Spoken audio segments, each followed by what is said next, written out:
খালেদ আহমেদের হাতে লাল বল। Test specialist খ্যাত খালেদ সাদা বলেও কম যান না। বিশেষ করে ২০২৫ সালটা ডানহাতি এই পেসার স্বপ্নের মতো কাটাচ্ছেন। বছরের শুরুতে বাংলাদেশ প্রিমিয়ার লিগে ১৪ ম্যাচে ২০ উইকেট নিয়েছিলেন খালেদ, ছিলেন দলের highest wicket taker. Dhaka premier লিগে অতটা ভালো করতে না পারলেও ৫.৫ ইকোনমিতে নিয়েছিলেন ৯ উইকেট। তবে সবকিছু ছাড়িয়ে গেছেন গ্লোবাল সুপার লিগে। ৪ ইনিংসে নিয়েছেন ১১ উইকেট, টুর্নামেন্টের দ্বিতীয় সর্বোচ্চ উইকেট শিকারী। দলকেও তুলেছেন ফাইনালে।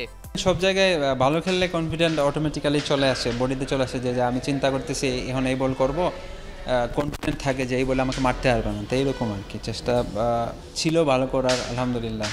বড় টুর্নামেন্টে ভালো করলে সুযোগ মেলে, জোটে প্রশংসাও। খালেদেরও জুটেছে, বিশেষ করে ইংলিশ কিংবদন্তি মঈন আলী মুগ্ধ খালেদের পারফরমেন্সে। ম্যাচ শেষে সবাই এসে কথা বলছে, ফার্স্ট ম্যাচের পরে গায়ানা টিমের অনেকেই কথা বলছে এসে যে ভালো হচ্ছে, শুরুটা ভালো হয়েছে, এটা ধরে রাখার জন্য। বাট ফাইনালে এসে আবার সবার সাথে কথা হয়েছে, গায়ানার প্লেয়াররা অনেক, যেহেতু ওনারা ওয়ার্ল্ড ওয়াইড খেলে, সবার সাথে কাইল মায়ার্সের সাথে খেলছে, তো এখানে সবাই কথা বলতেছিল আর কি, পজিটিভই কথা বলতেছিল। বিশেষ করে কোনো ক্রিকেটারের কোনো কথা কি আপনার মাথায় ঢুকে আছে যে এমন কোনো টিপস বা এমন কোনো পরামর্শ? টিপস বলতে আমার সাথে মঈন আলীর কথা হয়েছে, তো মঈন আলী বলছে যে ভালো হচ্ছে, এই জিনিসটা তুমি কন্টিনিউ করতে থাকো, সামনে আরও অপরচুনিটি আসবে। পাকিস্তান সিরিজের টি-২০ অভিষেক হয়েছে খালেদের। টি-২০তে নিয়মিত পারফর্ম করে এই ফরম্যাটেও নিয়মিত সুযোগ পাওয়ার দাবি জানিয়ে রাখছেন খালেদ আহমেদ।